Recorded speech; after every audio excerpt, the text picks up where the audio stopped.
আগেই বলেছিলাম এই ডবল ডেকার বাস কিন্তু খুবই বিপজ্জনক। এখানে একটা অ্যাক্সিডেন্ট করে ফেলছে ডবল ডেকার বাসে, এবং এই অ্যাক্সিডেন্টের কারণে কিন্তু অনেকগুলো যাত্রী ভোগান্তি। যার কারণে যারা আমরা যাত্রীরা আছি ঢাকার বাইরে যখন যেতে যাই যাত্রায়, এই ডবল ডেকার অ্যাভয়েড করা আমাদের উচিত। তাহলে কিন্তু এরকম ভালো বিপজ্জনক। একটা নর্মাল বাস যদি কোনো মতে একদিকে কাট হলেও তেমন কোনো ক্ষয়ক্ষতি হয় না, কিন্তু ডবল ডেকার একটা বাস যদি এক পাশে কাট হয়ে যায় তাহলে কিন্তু এটা বিপদের সম্ভাবনা থাকে অনেক বেশি। আর এইভাবে করেই কিন্তু আমাদের কিন্তু প্রতিনিয়ত সড়ক দুর্ঘটনা হচ্ছে। আর এটা কর্তৃপক্ষের অবশ্যই দেখা উচিত, এই যে একটা পাবলিক ভার্সিটির যে বাসগুলো, বিআরটিসির যে বাসগুলো তারা রিকুইজিশন নিচ্ছে, এরা এই যে পাবলিক ভার্সিটির যে ব্র্যান্ডিং দেওয়া, এই ব্র্যান্ডিং দেওয়া অবস্থায় তারা যে ঈদের সময় যে এইভাবে করে যে একটা মানে ঈদ যাত্রায় যে অংশ নিচ্ছে, এটা কিন্তু আসলে খুবই মানে বিপজ্জনক। এই যে সামনে দেখা যাচ্ছে কিন্তু ট্রাকেও কিন্তু এই ভদ্রলোক আমাকে অনেক সুন্দর ওভারটেক করার চেষ্টা করছে। তা আমি তো ছোলো হলাম, এই ফাঁকে সে উঠে গেল। যাই হোক, আবার ওনাকে সামনে আমি ক্রস করবো। এই যে ট্রাকের ভিতরে সম্ভবত মাল নিয়ে যাচ্ছে, এখানেও কিন্তু অনেক মানুষ কিন্তু উঠে গেছে ট্রাকে। তারা কিন্তু অনেক কষ্ট করে এই যে অনেক পথে কে কোথায় যাবে জানি না, তবে ভালোই একটা পথ কিন্তু তারা দাঁড়িয়ে দাঁড়িয়ে যাওয়া লাগবে। এক্সপ্রেস বাইক চালানোর অন্যরকম একটা ফিল। তবে এখানে সমস্যা যেটা, সেটা হলো অনেক বাসগুলো এত দ্রুত গতিতে আসে যে দ্রুত গতিটার কারণে আমরা শুধু বাইকার আছে, আমরা বাইকাররা কিন্তু যথেষ্ট পরিমাণে অনিরাপদ চালান লাগে।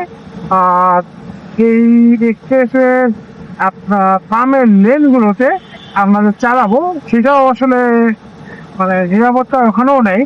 আর এই যে বাসগুলো যেভাবে করে বামে চাপায় বা বিভিন্ন জায়গায় দেখবেন আপনি এক্সপ্রেসওয়েতে অনেক জায়গায় সার্ভিস লেন থাকে বা সার্ভিস এরিয়া থাকে, ওখানে কিন্তু গাড়িগুলো পার্কিং করে কিন্তু বিভিন্ন কাজ করতে পারে। কিন্তু দেখেন রাস্তার পাশে যেভাবে পার্কিং করে রেখেছে, আর অনেক অ্যাক্সিডেন্টের পরে এই রাস্তাটা পরিষ্কার করা হয় না, রাস্তাতে কাঁচের গুঁড়া বা আরো অনেক রকমের জিনিসপত্র পড়ে থাকে, যার কারণে কিন্তু অনেক বাইকাররা কিন্তু এখানে ভোগান্তির শিকার হচ্ছে। যাই হোক, তারপরে ওভারঅল এক্সপ্রেসওয়েতে চালানোর মজাটাই অন্যরকম। সামনে একটা ট্রাক আর একটা প্রাইভেট কার, সম্ভবত প্রাইভেট কারটাকে ট্রাক টেনে নিয়ে যাচ্ছে। হ্যাঁ, যেটা সন্দেহ করেছিলাম সেটাই, প্রাইভেট কারটা সম্ভবত নষ্ট হয়েছে, যার কারণে ট্রাকটা প্রাইভেট কারটাকে টেনে নিয়ে যাচ্ছে।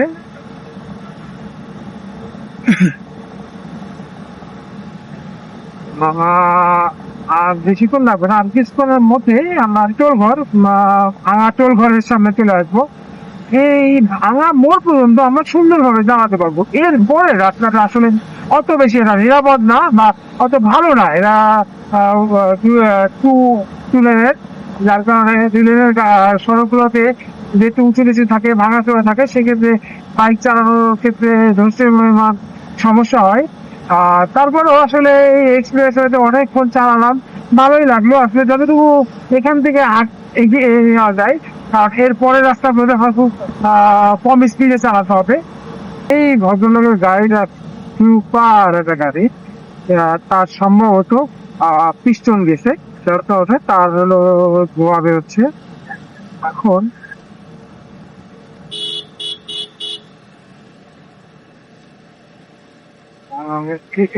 এইটা দিয়ে চলে যায়, এটা খালি দেখা যাচ্ছে।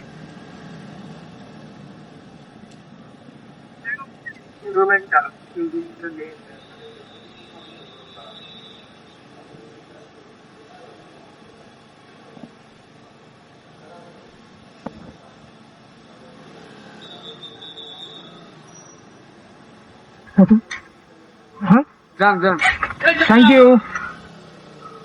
ভদ্রলোক আমার কাছে চল নিয়ে নিল, ভালোই লাগলো আসলে।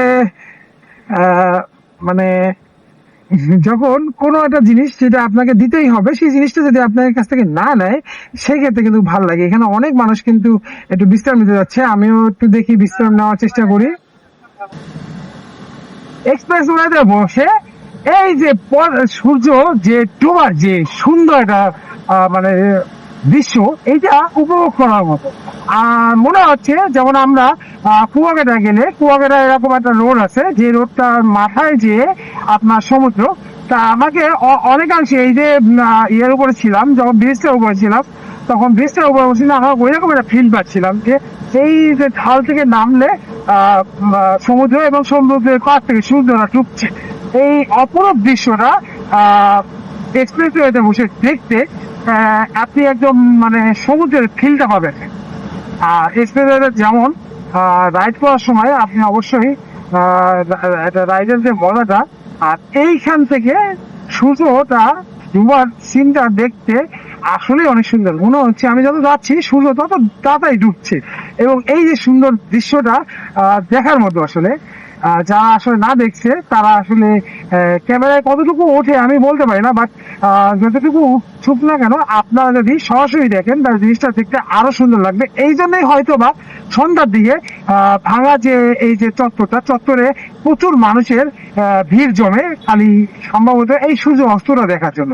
সূর্য অস্তর যে একটা অপরূপ দৃশ্য, আসলে আমরা একটা কথা আমি সবসময় বলি যে আপনি যত ঘুরবেন, যত রাইড দিবেন, যত জায়গাতে ঘুরবেন, আপনার সৃষ্টিকর্তার প্রতি তত বেশি আনুগত্যতা বাড়বে।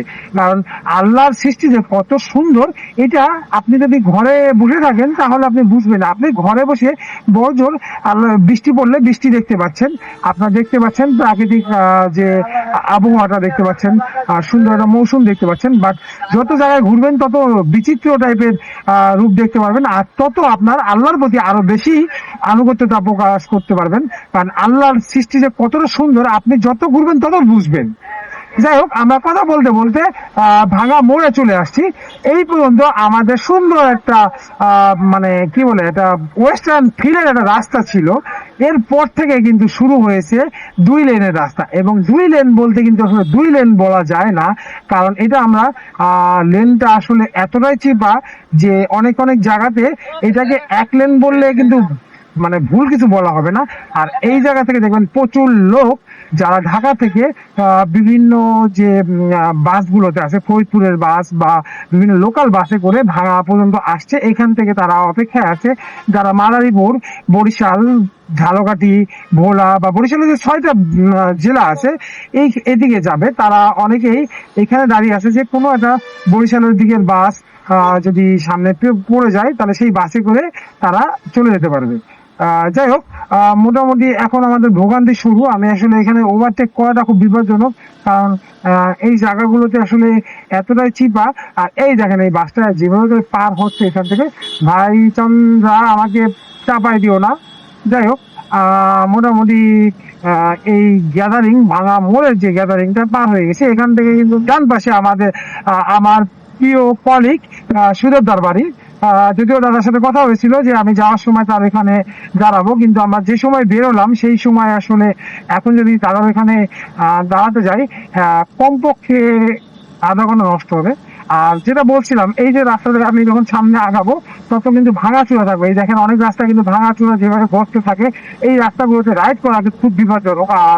আর এতক্ষণ যে আমরা 100 বা 90 স্পিডে যে আমরা পার হয়ে আসছি, তাতে আসলে মোটামুটি যে আমরা অনেক দূর আগায় গেছি।